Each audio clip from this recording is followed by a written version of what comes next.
Welcome to NetSupport Radio's 5 in 5, where education experts share their top 5 tips in 5 minutes across a range of ed tech topics, providing you with new inspiration and ideas.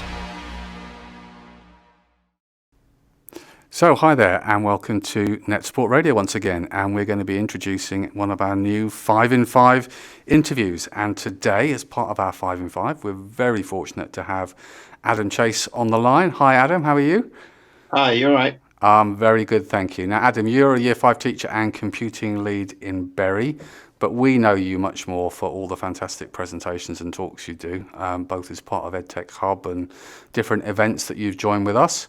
So you've got some ideas as 5 things that you'd like to share as a quick soundbite today. So what's your topic of choice, sir?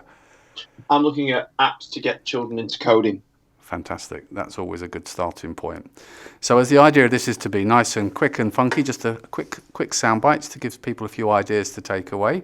What's your starter for one, your number one app that you'd recommend, sir? I'd get things started with the Bebot app, or the Bebot Blue app, which is just a really, really nice way of getting the children from programming the physical little Bebots that have been popular now for years, applying that to behind a digital screen and using that and using the Bluetooth version of that device. You can actually physically program the Bebot and then send that information to your device. Oh, fantastic. Okay. Yeah, so that's my first one. The next one I would recommend is the Daisy, the Dinosaur app, which is also a really good app. It's been recommended for a while now, a few years. And it's a really good app for sort of the 5 to 7 year old bracket of just continuing the basics of their coding, starting at the simple steps and just building up to that complexity for that sort of 7-year-old bracket. Okay, so that's Daisy the Dinosaur. Number 3, sir? Number 3, can't go wrong with Scratch. Scratch Absolutely. Junior. Yeah, the biggie.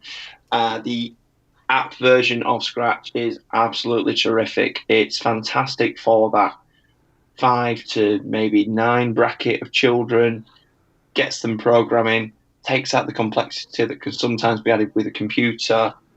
And also it's very good if you've got children who are struggling to access the computer version of Scratch. They can use the app.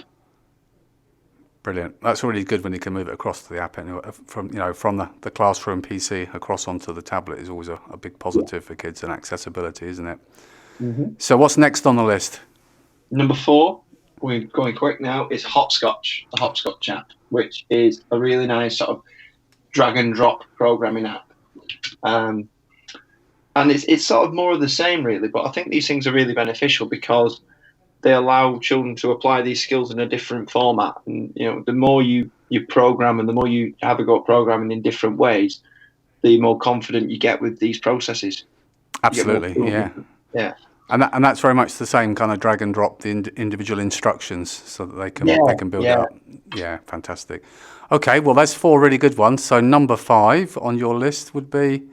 Number 5 would be Swift Playgrounds, which they've been a little bit late coming to the party. Apple, Swift Playgrounds launched in the last couple of years, but the infrastructure around it and everything that encapsulates it on Swift, the Swift programming language, its ability to start programming apps, and there's a huge range and a very large scope of where you can go with it.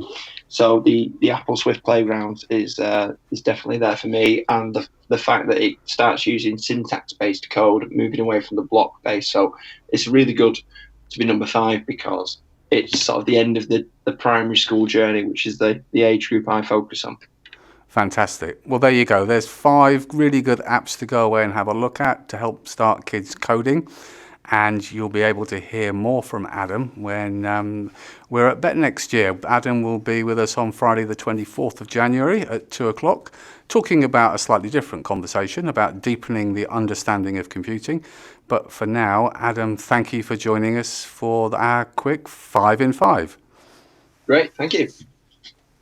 Rev up your EdTech impact with NetSupport's award-winning solutions.